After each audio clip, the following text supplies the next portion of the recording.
We're here at the 2017 SEMA Show where we caught up with Jonathan Ward from Icon 4x4 because one of the standout vehicles to us is this Reformer F250 six-pack.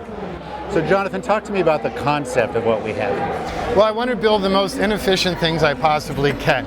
So this is part of the Reformer line. So, you know, we have the production FJs and Broncos and Thrift Masters. And then once that's standardized, I hate to say it, I get a little bit bored.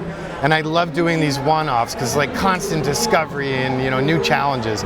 So this is a really good example of those. It's a 1965 F250 crew cab, and that's factory built. Everyone thinks that we mash it up and make it. It wasn't really factory, but they built them for like the railroads and the military and stuff, so they're hard to find.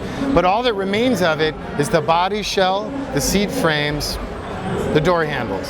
So the idea is, with the Reformer, revisit, like everything I do, classic design in a modern context. So the idea is simply to make this a viable, capable, safe, fast, fun, daily driver, but like really honor the vintage styling.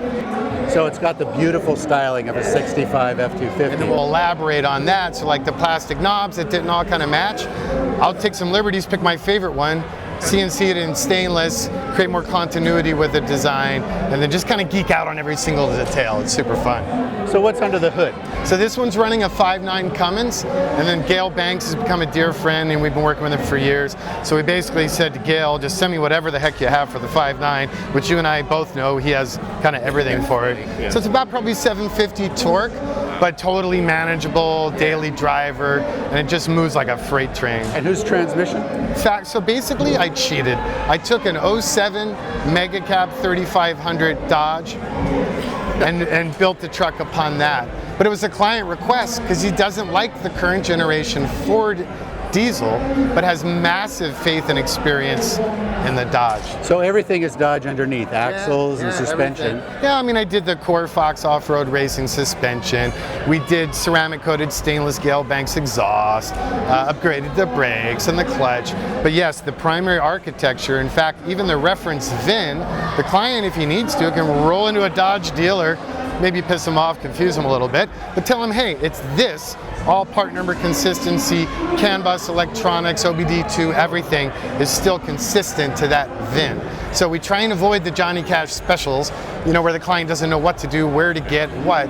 And when you kind of use a whole platform, you're getting a lot of engineering and consistency by doing that. I know you're all about the details, so talk to me about the interior. So, custom leather by Morin Gilles, who's a common partner for me, but I'm a major leather geek hobbyist too, so like I did the dye sample, they made it for us, so it's got this like funky red modded with black highlights. The seat inserts, I wanted to get something really durable, and I like to go outside automotive, so it's actually Knoll, which is like high-end architectural, but outside patio furniture, so UV, dry rub, all that's way better than automotive. Right. Then like we had seat heaters, we used Tempur-Pedic foam. The steering wheel is a vintage Ford wheel, but from another app, and then I hand-stitched and leather wrapped it. Gauge shell looks stock, so we kept the custom cab gauges and even the exterior side trim. They never did a custom cab crew cab, but I used to own one and loved it. Right. So then we shelled it. It's all, you know, modern guts, but with the vintage aesthetic. And hidden audio with Bluetooth, you know, AC and power windows, but it looks like analog. So like every little stuff, man. You know me, I love that stuff. Last thing, the bed itself. That must have created some issues or problems. What kind of solutions did you come up with? Well, when you're doing these body swaps, even with CAD control, there's things that just kind of surprise you and give you new challenges. So actually, to get the fitment right and the chassis balance correct, because we didn't want to alter suspension or engine versus front axle center point, we actually had to cheat and raise that bed floor up. So you'll notice that when you drop the tailgate, you lost probably 6 inches of depth, but that gave us better mechanical engineering, so we just let it happen. That's very cool. Thank you for your time. I know you're running the show. Appreciate it. Thanks for the interest.